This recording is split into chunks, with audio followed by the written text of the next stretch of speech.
This is the answer to Chapter 3, problem number 49 from the Smith Organic Chemistry textbook. And in this problem, we are given 6 molecules, and we're asked to identify the nucleophilic and electrophilic sites in each molecule. And so we should remember that nucleophiles are going to be areas of electron density, and electrophiles are going to be areas of um, poor electron density. So nucleophiles are going to be electron rich, electrophiles are going to be electron poor. And so in this particular problem, we really are going to encounter two types of nucleophiles. Anytime we see a lone pair, we can pretty safely say that that's going to be a nucleophile. But then also when we see these double bonds in some of these molecules, we should remember that a double bond is an area of increased electron density and is therefore going to be able to act as a nucleophile. And so in A, we have an iodine atom as part of this molecule, and the iodine atom has 3 lone pairs on it.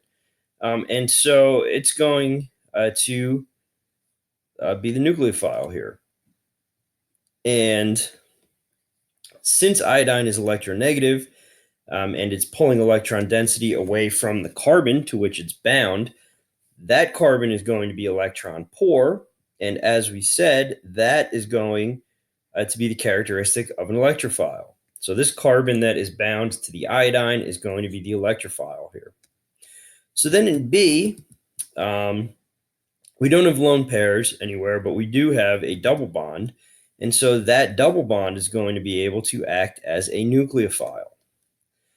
And since we don't really have a corresponding area of low electron density to go with our nucleophile here, we're not going to have an electrophile in this case.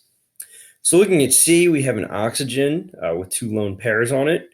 And as I said at the beginning, we can pretty safely say that that's going to be a nucleophilic site there, the oxygen and its lone pairs. And then again, similarly to the iodine carbon bond in part A of this problem, the carbons that are bound to the oxygen are going to be electron deficient because the oxygen is pulling their electrons away from them.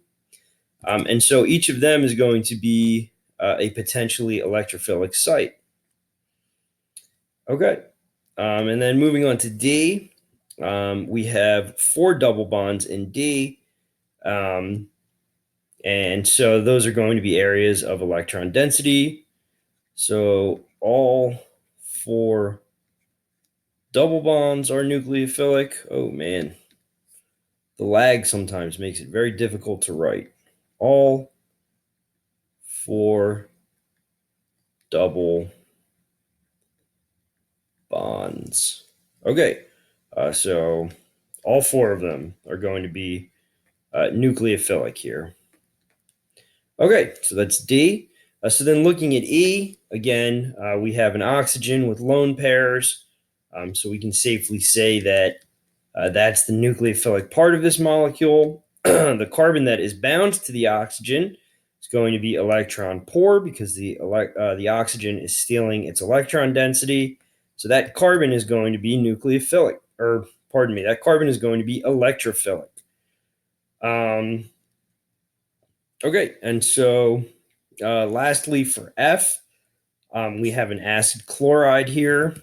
And so we can say that all of these lone pairs on the oxygen and the chlorine are going to make these 2 atoms nucleophilic.